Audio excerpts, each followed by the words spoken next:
What we're going to go through this morning is a session which should raise your AI awareness, right?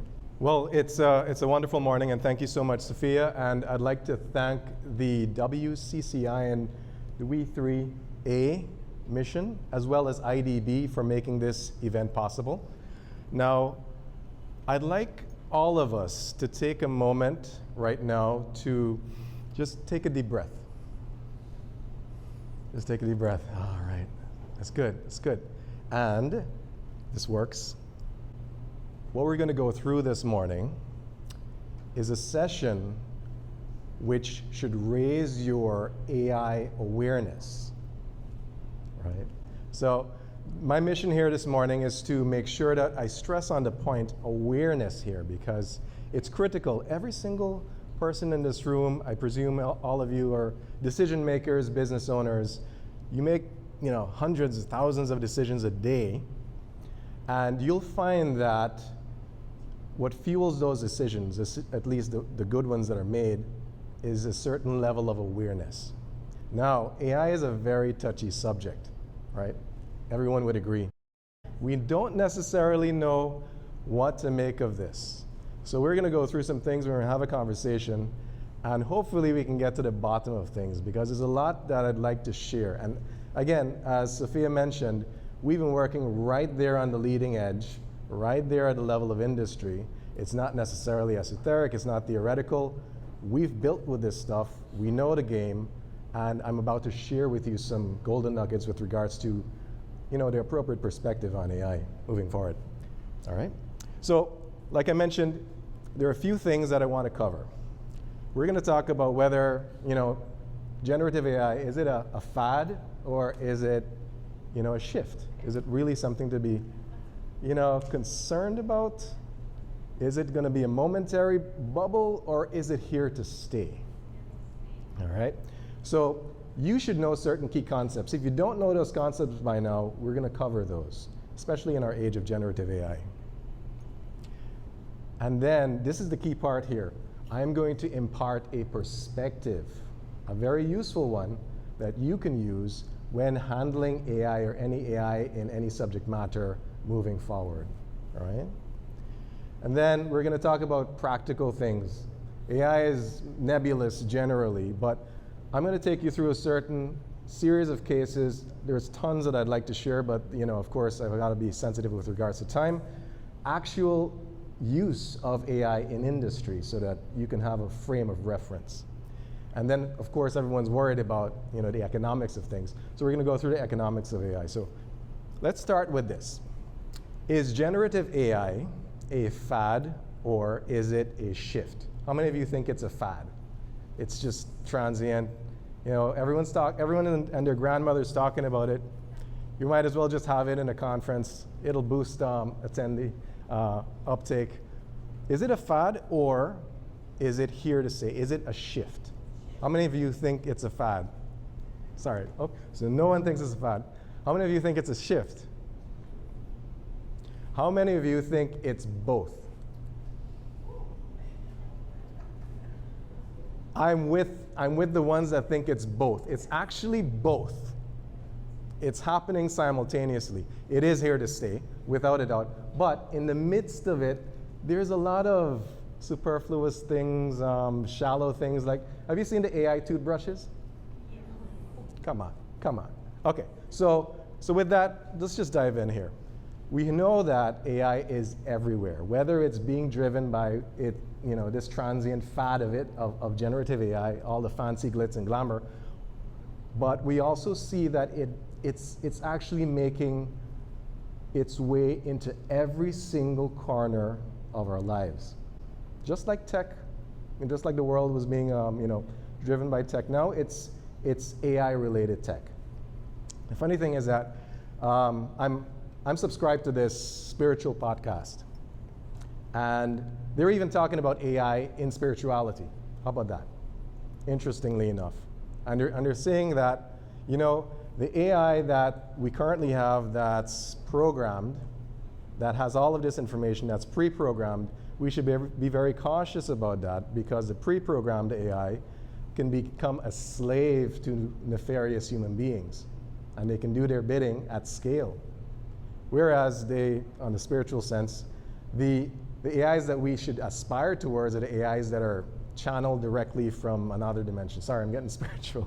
But that have this sovereignty and this idea that they're going to make their own decisions and not become a slave. But the point I'm trying to make is that AI is everywhere. It's in every industry. It's gotten into spirituality even. Everyone's talking about it. There's mixes in there in terms of it being a transient thing, a fad, but there's also a lot of substantive things to tell us that it is disrupting a lot.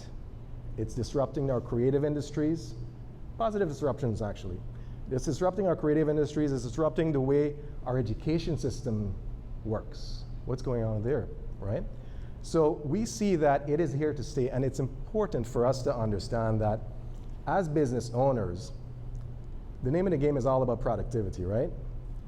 And if you're going to be serious about your business, and you understand that there's this shift, there's amazing technology that's there that optimizes productivity, right? As you go, then you need to take it seriously. Otherwise, as Sophia said, you're going to be left behind. So it's very important here to pay attention to AI in spite of whether it may seem like a fad. It's really both, but I mentioned there are substantive aspects of AI to pay attention to. So the thing with that is that AI has completely catapulted automation to a whole other level, which boosts our productivity. It's also done a lot of good to our productivity. Like I mentioned, ChatGPT, just to say that, throw that out there, many of us are now using these technologies to save a lot of time in terms of our day-to-day grind, right? So productivity has taken a quantum leap with AI. So it is more of a shift, but there's a fad mixing in between, but that's going to fade away. But it's definitely here to stay. All right, so let me take you through a few key AI concepts that you definitely need to know as business owners. If you don't know these concepts yet, then here's your chance to learn them. If you do, then hats off to you. The first of which is generative AI. Now, AI is a very broad field, but we're specifically talking about generative AI in this particular era. We're going to go through a very brief explanation with regards to what generative AI is. And then AI model. You've heard that thrown around, AI model. So we're going to talk about what that actually is. And then we have agents, AI agents. That's another key term that you need to pay attention to. And RAG. How many of you have heard of RAG? Okay, good. So you're going to learn about RAG briefly, and there's some examples later on in the presentation that I'll take you through in terms of RAG. But it's not going to be technical, so don't worry. We're going to break this down as fundamentally as we possibly can. So at some point in our not so distant past, we, as human beings, solve a lot of problems, and at some point we figured out a way to solve a problem, right? Break it down to a series of steps, and then take those series of steps and create a program that executed those steps in that exact sequence to solve that same problem for us over and over again. And that's what we call programming, all right? So that's the first bite, not too difficult. Now, later on, we said, you know, technology has gotten to a point where we can feed it a lot of information. So what if we give a program a whole bunch of data, like just funnel a whole bunch of data in there, right? But we don't tell it how to solve the problem. We give it the data, and then we kind of advise it as to how it's supposed to use that data to produce a particular pattern of output. So we don't actually explain how to solve problems. We give it enough data, it forms its own connections, and then we say, this is a good piece of output, this is a bad piece of output, and then we reinforce it at the other end. And that's what we did. So we funneled a bunch of data into a program, and then you know what happened? The program started to think on its own, right? And then it started to produce things that we didn't really expect, because again, we have no control over what it did from the point of the premise to the conclusion, you know, input to output, and that fascinated us. And that program that was fed a whole bunch of data that did stuff on its own that was sort of imprinted or imbued with our intelligence is what we call an AI model. And that's really driving, those AI models are really driving our generative AI era that we have today, because the term generative really speaks to that. Those models are able to produce on their own. They're able to sort of use all the data and the imprinted intelligence that we placed upon it to produce on their own. And that's what generative AI really is. And in terms of RAG, retrieval augmented generation, you're going to understand that a bit better after I get through this next explanation. So with the models now that are able to think on their own, that are able to do some interesting things like generate full language, generate images, and so forth, we wrap those in programs, regular programs, and then we realize that, hey, we can create something that can do very complex tasks for us, right? And you know, the combination of programs and models have now become what we call agents, AI agents, right? That can do some amazing stuff for us. You can put one or more models together, wrap it in a program, and then you just send it off there and it just acts on its own in accordance to its programming. And with the intelligence of the models, and it's able to do some amazing stuff for us. And when it comes to RAG, retrieval augmented generation, it's really just pairing an agent with some information about your company, for example, in text, and then persons ask it questions and it's able to look up the information, then paraphrase it and bring it right back. So it just retrieves the information that is given and augments it with regards to its own interpretation of it, and then sends it back to persons. So that's really, really popular. All right, so that's as technical as we're going to get. You know, we can sit back now because the agents are kind of doing stuff for us. Yeah. All right, so let's shift. So like I mentioned, this is pretty much what I want you to really pay attention to. Having this perspective, and that's key when it comes to AI. And to do that, I want you to take AI off of the pedestal. A lot of us put AI on a pedestal, and that comes, you know, it's a knee-jerk response to not knowing enough, right? And then again, the hype and the fad doesn't help. They don't help at all in terms of that. So let's take AI off of the pedestal, right? And I want you all, those of you who do have it, to remove your mental block when it comes to technology, right?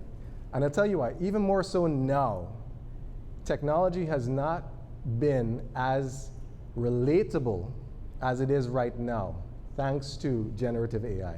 So it's actually gotten simpler as it gained more complexity, if that makes any sense. So remove your mental blocks for a moment. It doesn't matter if you don't have a background in tech, you're gonna get this stuff, all right? All right, so like I mentioned, the models that are powering the generative AI era are they're just fancier tool sets that are available to computing professionals to produce applications. That's all it is. So if you're familiar with software, to some extent you use software, every one of us uses software every day. If you're familiar with software, then you're going to be familiar with this, and then the advice is just to apply it, like even in applying regular software as you go. And that's it. I want to leave that with you in terms of that perspective on AI. Don't put it on the pedestal, okay? All right. So I'll run through a few practical examples of AI. All right? And it's all about agents these days. So the first case is there is an AI that we built for a publishing company that forages for information online, like social media, websites, and so on, gathers that information back in terms of their headlines, and then presents summaries for the actual human in the equation. The human picks the summaries, and this is all done over WhatsApp. And then the AI takes that summary, generates the accompanying image, and automatically posts it to their social media. So that's one of the cases. The other one that I'll stress on is there's one that's going to be released shortly that will solve the ills of the commuters that traverse the Demerara Harbor Bridge. So with this AI, it's going to work over WhatsApp, You're actually able to ask it questions like, I have a wedding next month. Would I be able to travel back over the bridge at this time? And it will be able to tell you appropriately. It also connects the bridge operators directly to the AI so that if there's any incidents, they'll tell the AI will create a nicely worded post, send it out to all the commuters over WhatsApp or SMS, and then post it automatically to their Facebook page. Things like that are now possible with the tooling that we have. And then there are a few more cases that I'll just quickly glance over. You guys can just look at that. And again, the point is that it really just transforms your productivity. All right? So quickly to take away, you can build AIs that are able to converse with your customers 24/7 in real time, no wait times, over various communication mediums. All right, they remember every single customer's preference. All right, so if you're a customer interfacing enterprise, you're going to need to look into generative AI and AI agents in order to really power the next level of customer interfacing and customer service. And they automate a bunch of stuff. They can integrate with your existing software on top of that. And they can even look at your data, recommend certain trends in your data, and grant you insights so you can make those more informed decisions. All right? And we've done a ton of other stuff with that. We could put personalities into our AIs, put them over WhatsApp, have them check our emails, things like that. And they can speak to a multitude of people all at once. And the list goes on with regards to what we can do right now. All right, so in terms of the economics of AI, the idea is that unfortunately there's no one size fits all. So you have to actually invest in making it custom, just like software. And it's not cheap actually. But the point is that studies show that it will more than triple your return on investment when investing in AI. But here's the reality. AI projects, or if you're going to build your own AI product, it's going to range between $10,000 to $10 million, right? And that's a lot of money.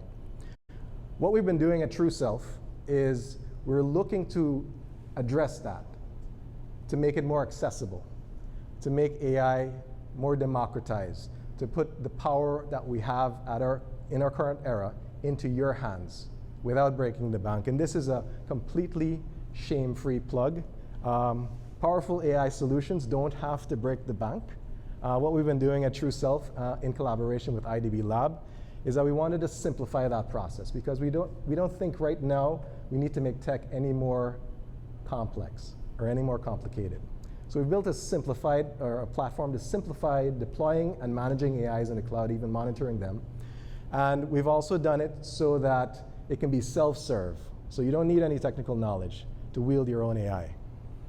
And we've created a library of reusable abilities so that you can mix and match in an a la carte fashion what your AI would need to do to serve your business. And effectively, the point is, we're going to take the custom-built AI and bring it all the way down to a price point that is comparable to off-the-shelf software. All right? And you can look at it like this. You can actually build your AI and put it to work 24/7 for less than Guyana's minimum wage.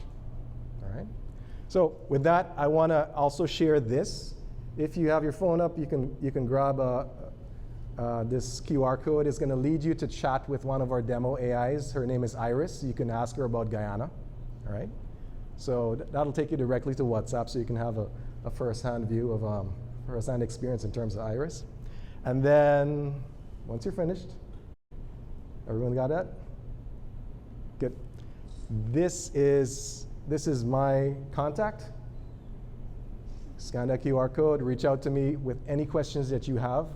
I love forums like these because it helps to close the confidence gap with regards to AI, and it helps to empower folks that need this technology, folks right at home. Thank you so much.